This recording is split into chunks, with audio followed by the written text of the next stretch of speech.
The 40 Smith & Wesson chambered Glock G23 is now part of the Gen 5 family of 40 caliber pistols that includes standard and MOS configurations. It seems that everybody wants the latest and greatest, and many earlier generations have been traded for the Gen 5. Granted that the Gen 5 has some improvements over the Gen 4.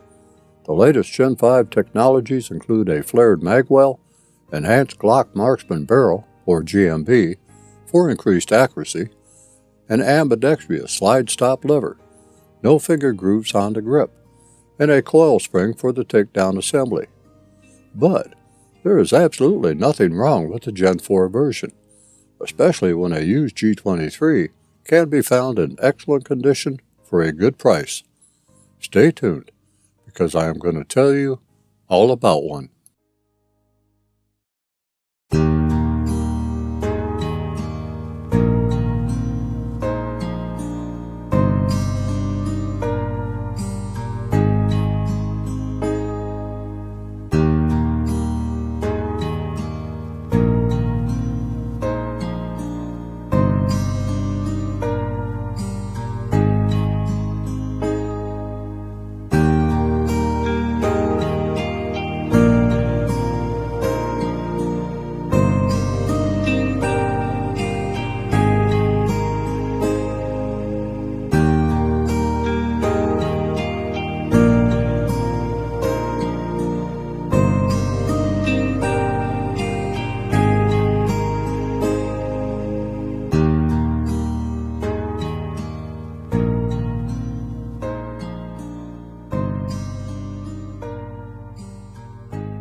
The G23 is, of course, the compact version of the G22, standard for this line of Glock pistols, and which has been accepted by many as a full-size service pistol with its 15-round capacity.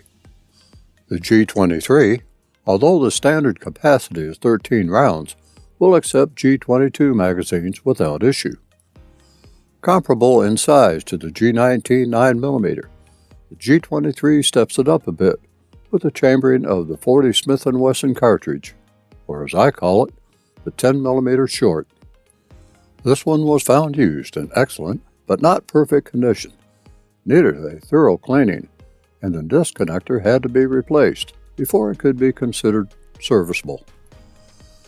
The stock Glock polymer sights had been replaced with night sights, and I do like the green front sight, as it stands out for me more than others.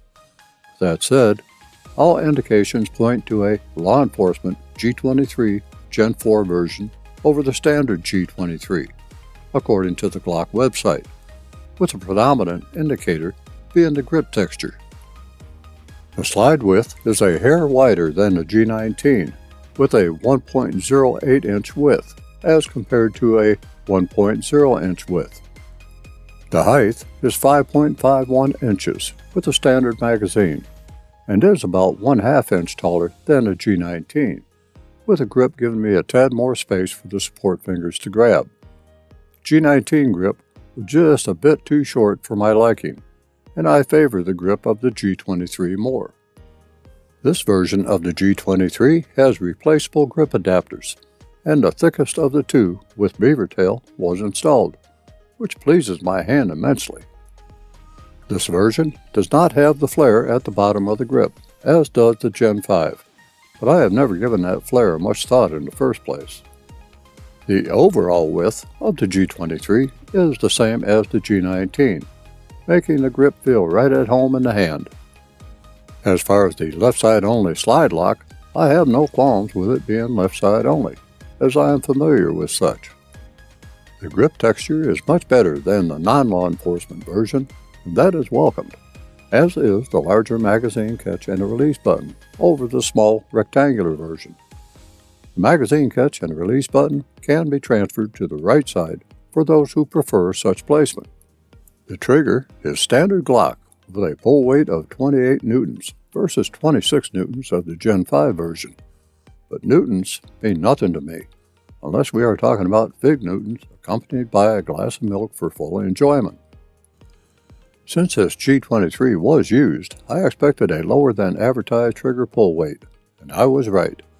Coming in at 2 pounds, 3.8 ounces with a 5-pull average, the trigger has the usual take-up and spongy feel that stages the striker just before let-off, followed by a very satisfying striker release and no trigger over travel. The finish is excellent, with just a minor bit of holster wear at the muzzle end and just a tad of finish wear on top of the slide release lever. As a last feature note, did you know that the G23 is a convertible? That's right, the G23 converts to 357 SIG or 9mm with a simple barrel swap. At this point, I am ready to take the G23 for some range time, and I do believe that is where I am heading to next.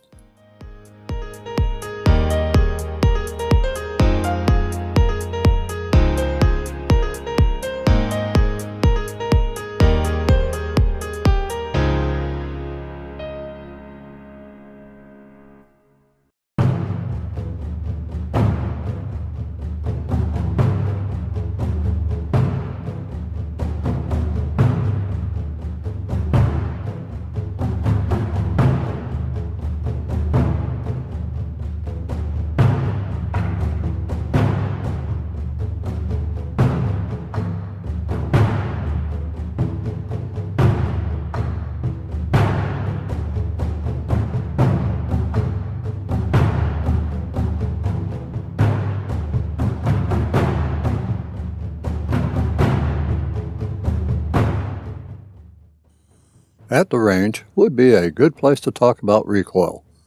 40 Smith & Wesson generates, on average, 6.3 foot-pounds of felt recoil, 50% more than the 9mm 4.5 foot-pounds.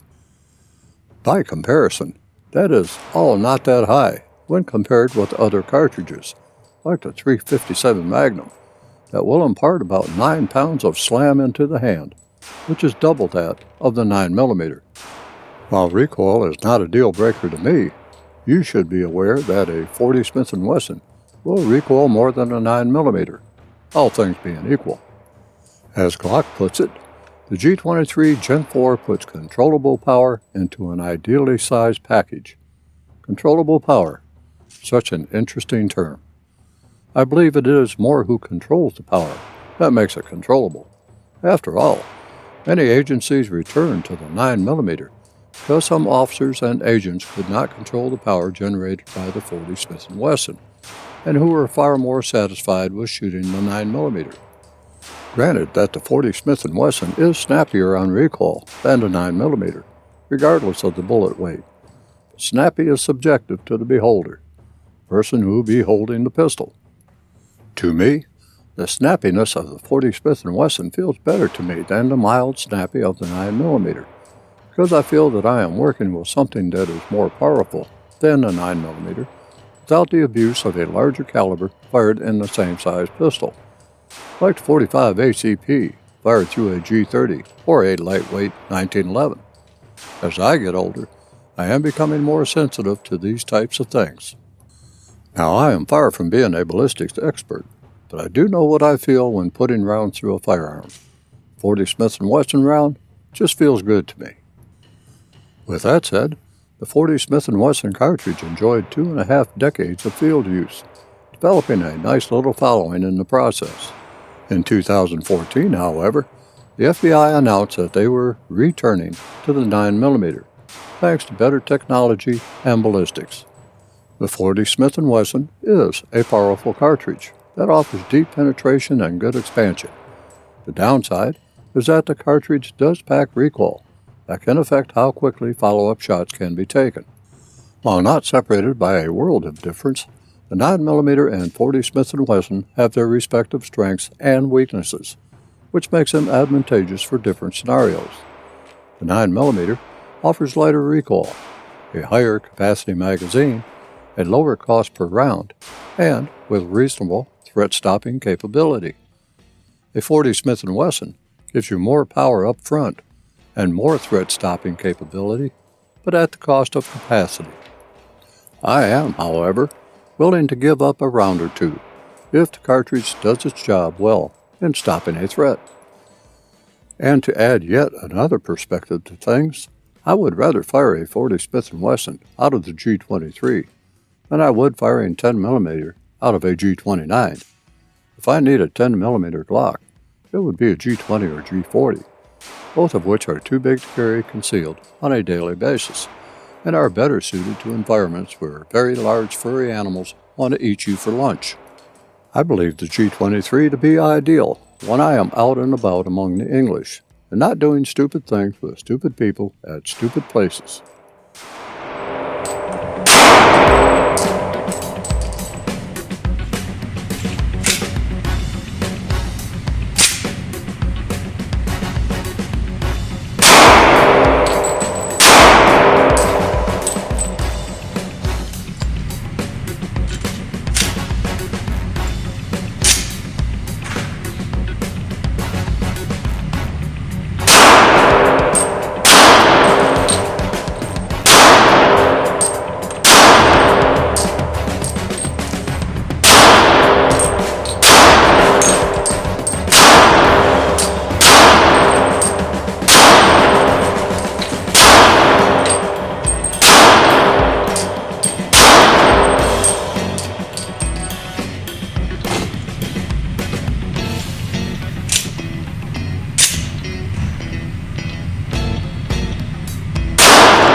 With the range day out of the way, let me briefly touch on maintaining the G23, and I do mean briefly.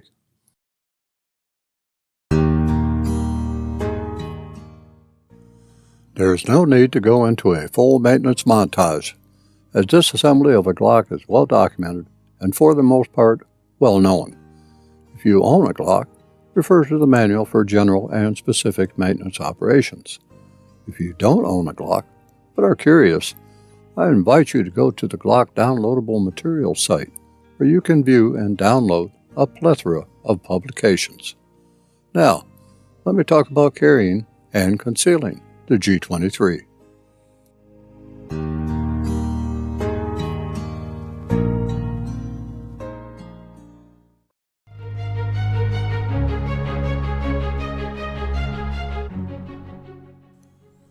The G23 GEN4 weighs in at 31.39 ounces with a full complement of 13 rounds of 40 Smith & Wesson. For comparison, the G30S weighs 30.16 ounces with a full complement of 10 45 ACP rounds. That is only 1.23 ounces difference between the two, and I gained 2 rounds, 3 rounds if you consider one in the chamber with a full magazine. My carry means for the G23 consist of a Galco King Tuck holster that also works well with the G30S, G36, and other pistols of comparable size. There is also the Alien Gear Cloak Tuck 3.5 for the Glock G21, G22, G20, and G30 that works well with the G23 and G36, and which I can quickly set up for strong side or cross-draw carry, the latter of which is becoming a favorite of mine, with the exception of the Gelco Classic Light 2.0 shoulder system for autos that has become my favorite for shoulder carry. I have been carrying the G30S and G36 in this holster for a short while and transferred the G23 to it with no issue, and it is the most pleasing way to carry. The holster is versatile, as it also works with some non-Glock pistols. These holsters are my choices, and your preferences may differ. You should carry in a holster and method that works for you. Just carry in a safe manner. Well, let's get to my final impression of the Glock G23 GEN4.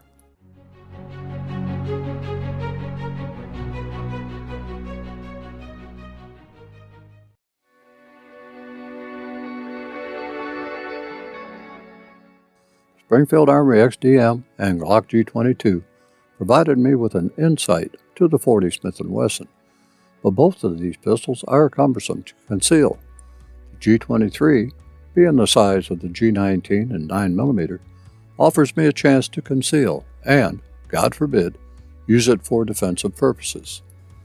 The G23 GEN4 provides me with an alternative to the 45 ACP, while increasing round count over my favorite 1911. Felt recoil, although snappy, is lighter than the 45 ACP, but not as light as a comparable 9mm pistol. Everything about the G23 fits into the grand scheme of things, self and home protection. The 40 Smith & Wesson cartridge, even in 180 grain JHP self-defense ammunition offerings, exceeds the velocity of a 185 grain 45 ACP cartridge, depending on the ammunition chosen. I believe that the G23, stoked with 165 grain Hornady critical defense, or even 6 Sauer 180 grain V-Crown JHP ammunition, would serve my needs in the environments that I am usually found in. Having 13 plus 1 in the pistol, plus 26 and 2 spare magazines, or 30 if I choose G22 magazines, lessens the anxiety a bit regarding not carrying enough ammunition, while hoping that I never have to use any of it to defend myself or the homestead. My job is to get the projectile to leave the barrel and get to the target, while leaving the rest up to science. The G23, I am confident, will do that quite well. So, I am going to be practicing and packing the G23 for a while. Just may do a round 2 review with observations at a later time. To wrap things up, let me expound on a few areas regarding the G23. Regarding reliability, there are no issues here at all. It worked as intended. For ergonomics, okay, it's a bit blocky. If you're okay with Glock ergonomics, you'll be fine. There are, however, other models on the market with a better feel. Glock design, its simplicity, function, and feel, once accustomed to, can fill the need for a quality personal defense assistant. As for accuracy, no issues here. It hit usually where I wanted it to. If it didn't, that was on me. If you want to customize the G23, there are more aftermarket resources for sights, barrels, etc. that I can possibly mention here. Now for value. Though the quality is good, Glocks can seem to be overpriced. Other great guns are out there for less. If you do choose a Glock, like the G23, I believe that you would be satisfied knowing that this pistol will take care of things should they rear their ugly head. With everything being said and done, let me wrap this thing up and let you get back to doing something important. Until we meet again, and I hope that we will, stay vigilant, stay armed, and stay safe out there.